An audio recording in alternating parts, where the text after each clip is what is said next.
জলজ আগাছা, কচুরিপানা এবং হোগলা পাতা শুকিয়ে তা দিয়ে তৈরি হচ্ছে নান্দনিক ফুলদানি, ফুলের টব, মাদুর, ঝুড়ি সহ দৈনন্দিন ব্যবহারের নানা সামগ্রী। নিপুণ হাতের ছোঁয়ায় তৈরি এসব মূল্যবান সামগ্রী যাচ্ছে ঢাকা সহ দেশের বিভিন্ন প্রান্তে। যুব উন্নয়ন অধিদপ্তর থেকে প্রশিক্ষণ নিয়ে ঘর সাজানোর আকর্ষণীয় এসব জিনিস তৈরি করছে বগুড়ার সোনাতলা উপজেলার প্রত্যন্ত অঞ্চল কাবিলপুরের নারীরা। বগুড়া থেকে মাহবুবা পারভিনের রিপোর্ট, জানাচ্ছেন আব্দুল মালেক। অবহেলিত কচুরিপানা দিয়ে শৌখিন দ্রব্য তৈরি করে স্বনির্ভর হচ্ছেন বগুড়ার সোনাতলা গ্রামের নারীরা।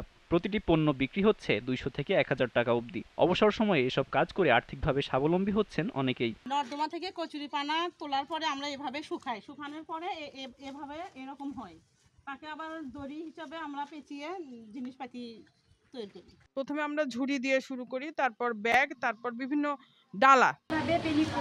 আমরা বিভিন্ন ধরনের ডালা, ঝুড়ি আর অনেক কিছু বানাই। ২০০৮ সালে মেহেরুল ইসলাম গড়ে তোলেন আলোর প্রদীপ নামে একটি যুব সংগঠন, যার মাধ্যমে শুরু করেন কচুরিপানা কেন্দ্রিক ক্ষুদ্র ও কুটির শিল্প।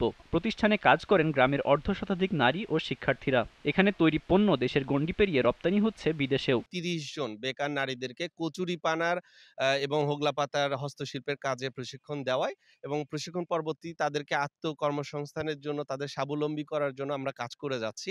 এ ধরনের ক্ষুদ্র ও কুটির শিল্পের অগ্রগতির জন্য প্রয়োজনে সরকারিভাবে ঋণসহ নানা সহযোগিতার আশ্বাস দিচ্ছেন যুব উন্নয়ন অধিদপ্তর। নিবন্ধনকৃত আলোর প্রদীপ যুব সংগঠনের মাধ্যমে ৩০ জন যুব নারীকে হস্তশিল্প বিষয়ে প্রশিক্ষণ প্রদান করা হয়। তারা তাদের প্রয়োজন অনুযায়ী যুব উন্নয়ন অধিদপ্তরের কাছে আসলে আমরা তাদের প্রয়োজন অনুযায়ী বিভিন্ন ঋণের সহায়তা প্রদান করে থাকি। আবর্জনা হিসাবে পরিচিত এসব কচুরিপানা ও হোগলা পাতার তৈজসপত্র পরিবেশ রক্ষায় এবং ক্ষতিকর প্লাস্টিকের বিকল্প হতে পারে বলে মনে করছেন অনেকেই। আব্দুল মালেক, জিটিভি নিউজ।